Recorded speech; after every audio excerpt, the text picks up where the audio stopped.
चला गया, अपने समय जाया, अपने समय से चला गया, उसके लिए शोक क्या करना? कौन हुआ शोकीमानंद को?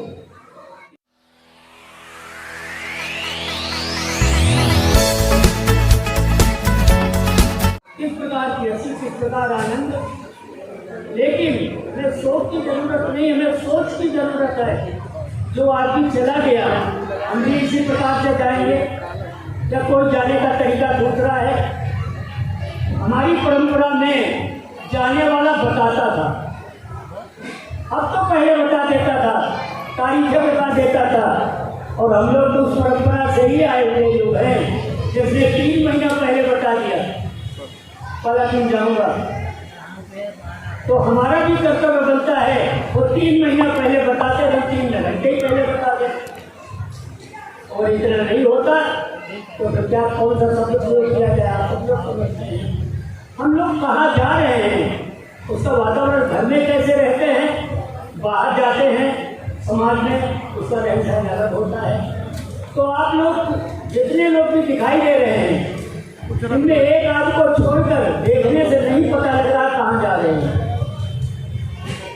हम एक ऐसे वातावरण में जहाँ जा रहे हैं जहाँ हमारे बीच से कल तक आदमी अच्छा खासा दिखता था, आज हमारे बीच में नहीं रहा है। तो हमारे ऊपर भी यही स्थिति हो सकती है, कभी भी हो सकती है। हमारे पास इसकी क्या तैयारी है? तो शुद्धता के कहीं पर भी सफ़ेद रंग इस पर बिछाया गया, रंगीन था, क्यों बिछाया गया? सफ़ेद रंग शांति और शुद्धता का परिचायक होता है।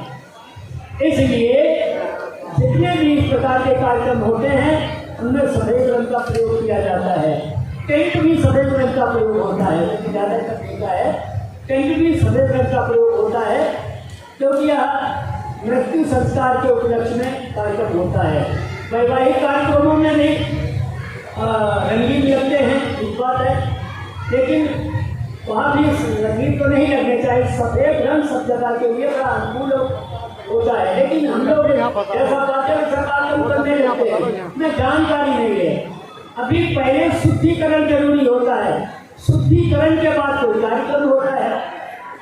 जैसे आप लोग कहीं भी जाते हैं, कोई कार्यक्रम हो रहा है मृत्यु संस्कार का, जो जाएगा वही पुष्पांजलि समर्पित कर देगा, जो जाएगा। अरे भाई, कालतंत्र में एक निश्चित समय होता है। पहले आप जिस सभा में जा रहे हो वहाँ का अध्ययन करो, जानकारी करो क्या चल रहा है, क्या हो रहा है। फिर उसके बाद में जो हम करना चाहते हैं कहीं वो हो तो नहीं गया है या अभी बाकी है, जानकारी करने के बाद आप अगुवाई करो। जब तक आप परिशुद्ध नहीं हुए तो यहाँ परंपरा है कि शरण पंचशील, शीलवान होकर शील धारण करके हम लोग परिशुद्ध होते हैं। जैसे घर से निकलते हैं नहा धोकर के साथ कपड़े पहनते हैं, उसी प्रकार से किसी कार्यक्रम में आने पर हमको शुद्धिकरण चाहिए। तो काया का शुद्धिकरण चाहिए, काया को शुद्ध करते हैं, वाणी को शुद्ध करते हैं, मन को शुद्ध करते हैं। कभी भी आप लोग अध्ययन नहीं करते हैं कि हमारा मन कैसा है, हमारी काया कैसी है, वाणी कैसी है, तब कोई अध्ययन नहीं है और ना हम जानना चाहते हैं। देखा दुखी सुनी सुनाई बातें करते रहते हैं। तो इसी को जहाँ तक हम कहते हैं आप कैसे लगे, आपको कैसा लगेगा नहीं जानता हूँ। अंधा ही अंधा ठेकिया दोनों को परंत, आपके आगे जाने वाले कहाँ गए हैं आपको पता नहीं है, आप कहाँ जा रहे हो आपको भी पता नहीं है। तो फिर क्या ऐसे ही चलते रहेंगे? तो फिर बुद्ध की शरण स्वीकार करना गलत। बुद्ध कहाँ मिलेंगे, किसकी शरण जाओगे? अगर आप बोध की शरण नहीं गए हो तो बुद्ध कहाँ मिलेंगे? सिद्धार्थ भी बोध की शरण में गए तो बोध की शरण में जाने से बुद्ध हो गए। कोई कानून की शरण में जाता है तो वकील हो जाता है, कोई शरीर की शरण में जाता है तो डॉक्टर हो जाता है। इसी प्रकार से हम सभी लोगों को बहुत जरूरी है कि बोध की शरण में जाएं। तो बोध की शरण में जाने के लिए हम लोगों को हमारा आवरण पहनावा कैसा होना चाहिए, हमारा बनावटीपन कितना होना चाहिए। जैसे जब हम किसी ऐसे कार्यक्रम में जाते हैं तो प्राकृतिक होकर जाना चाहिए। एकदम सबके पास 8-8, 10-10, 20-20 सूटें हैं। ऐसे कार्यक्रमों में जाने के लिए सफेद का कुर्ता पैजामा, सफ़ेद साड़ी धोती, जो भी होता है पहनने का कपड़ा, और सफ़ेद रंग के होने चाहिए। ऐसे में रंग रोगन लगाने की जरूरत नहीं पड़ती है, आर्टिफिशियल नहीं बनिए। क्योंकि हम बोध की शरण में जा रहे हैं, बोध की शरण में जब जाओगे तो कुछ भी संसार में सुंदर नहीं है। सुंदर केवल हमारी सोच है जो हमें परेशान करती रहती है, और हमारी सोच से हम दूसरों को परेशान करते रहते हैं। इसलिए बोध की शरण में जाइए। तो बोध की शरण का हमारे पास एक प्रतीक है। हमारी मान्यता में बुद्ध की मूर्ति है, हमारी मान्यता में बाबा साहब डॉक्टर अम्बेडकर की मूर्ति है। तो इन मूर्तियों का क्या मतलब है कि हम इनके जैसे बने, हम इनके गुणों को धारण करें, जो इन्होंने कहा है वो हम करें। लेकिन अभी तक का हमारा अध्ययन है, जितना भी इन लोगों ने कहा है उसको हमने पालन करने में 1 इंच भी नहीं किया। इंचों में 1 फीट में 12 इंच होती है, तो 1 इंच भी का है। अगर हम ये कह दें कि 1 सेंटीमीटर भी हम लोग नहीं चले हैं, लेकिन कहानी बहुत गाई है, गाने खूब गाए हैं। सारे गाने गाते गाते हम लोग कहाँ चले गए हैं, जहाँ जाना चाहिए था उससे हम पीछे ज़्यादा जा रहे हैं। चाहे बाबा साहब की बात कर लो, चाहे बुद्ध की बात कर लो, उन्होंने जो आगाह किया था हमने उसका पालन नहीं किया, और उसका पालन नहीं करने के कारण मैं आज से कम यहाँ 15-16 साल पहले आया था, और सिर्फ पढ़े लिखे लोगों के लिए एक बात कही थी, जिसको साथ मुझे लगता है कि चिढ़कर बोले थे, और तभी से मेरा आगे जाता नहीं। क्योंकि मुझे जो लोग भी जानते हैं थोड़ा बहुत, वो जानते हैं मैं जो बात कहता हूँ मुझे लोग पसंद नहीं करते, इसलिए मुझे बुलाते नहीं हैं, और जो बुला लेते हैं तो मुझे चमचागिरी आती नहीं है। मैं जैसा जानता हूँ वैसा ही बोलता हूँ, तुम्हें गर्ज पड़े बुलाओ, गर्ज पड़े ना बुलाओ, लेकिन हमने जो जाना है हम वैसा ही कहेंगे। इसके लिए जानकारी के लिए कोई लगा लपेट नहीं रखना चाहिए। हम लोग खाना खा रहे थे, आप फोटो खींच रहे थे, क्या करेंगे फोटो का दिखाने के लिए ना। तो तुम्हारा मन कहाँ है, तुम्हारी मानसिकता कितनी गंदी हो चुकी है। जो भी काम करते हो दिखाने के लिए करते हो, समाज को दिखाने के लिए। समाज तुमसे आगे थोड़ा ही है, समाज में तुम्हारी अवस्था को प्राप्त है, क्योंकि उसने भी समाज आगे वाले को देख करके पीछे वाला चलता है। हम लोग भी जो कुछ है वो आगे वालों को देख करके चलते हैं। तो हमने अपने 40 साल के जीवन में एक भी भिक्षु नहीं देखा आज तक, और एक भी उपासक नहीं देखा आज तक। और जिसको कह दूंगा तो चिढ़ जाएगा। भिक्षु भी चिढ़ जाते हैं, उपासक भी चिढ़ जाते हैं, तो कोई उपासक बना ही नहीं, भिक्षु भी नहीं कोई बना। सब देखा तो भी चल रहे हैं, और ये चलती हुई गाड़ी गर्त की ओर जा रही, विकास की ओर नहीं जा रही। बाबा साहब ने चाहा था बोध में भारत बनाने का, और यहाँ हम बोध में के नाम पर जाने कितनी बुद्ध की मूर्तियाँ लगा ली, जाने कितने बाबा साहब की मूर्तियाँ लगा ली, लेकिन एक शब्द भी उनका कहा हमने आचरण में नहीं लिया। क्यों नहीं लिया? उसका विनाश हो जाएगा, बचा ही नहीं सकते हैं। तो जब हम कोई बात कहते हैं तो सबको बुरा लगता है, और आता है मौसी का काजल।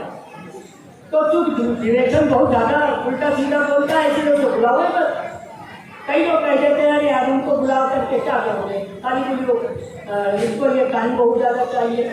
तो मुझे जब टाइम चाहिए तो मैं कोई अलग बात करता हूँ, बताओ 5 मिनट में 5 बातें बताऊँगा, और 10 मिनट में तुम एक कहानी कह दो, उसकी कई शिक्षा मिलेगी, शिक्षा तो एक ही मिलेगी। और उतनी देर में 10 बातें बता दो, 10 प्रकार की शिक्षा हो गई। तो इसी तरीके से हम आप सबके लिए पहला काम है आपका कि जब इसी प्रकार के कामों में जाओ तो रंग रोगन लगाकर मत जाओ, रंगीन कपड़े पहनकर मत जाओ।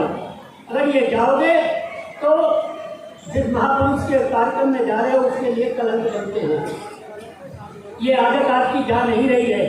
आप जहाँ जा रहे हो, एक दूल्हा चलता है तो दूर से दिखाई देता है ये दूल्हा है, सारे लोग वैसे नहीं होते, तो उसका नेता होता है। इसी तरीके से आप जिस समाज में जा रहे हो उस समाज के वातावरण को बनाकर रखिए, नहीं बनाते हो इसका कोई मतलब नहीं होता है। तो हम आप सभी लोगों के लिए बहुत जरूरी है कि यहाँ पर ये भिक्षुओं को बुलाया गया है इसलिए कि ये लोग प्राण पाठ करें। कौन सा पाठ करें? परित्राण पाठ कैसे हो जाएगा? प्राण पाठ भगवान बुद्ध करते थे, तो भगवान बुद्ध को किसी ने बताया थोड़ा ऐसा करो ऐसा करो। उन्होंने अपनी समझ से, अपनी जानकारी से कुछ शब्दों का चयन किया, उन शब्दों का हम लोग प्रयोग करते हैं। हमारे बनाए कोई शब्द नहीं है, तो उन शब्दों का हम प्रयोग करते हैं।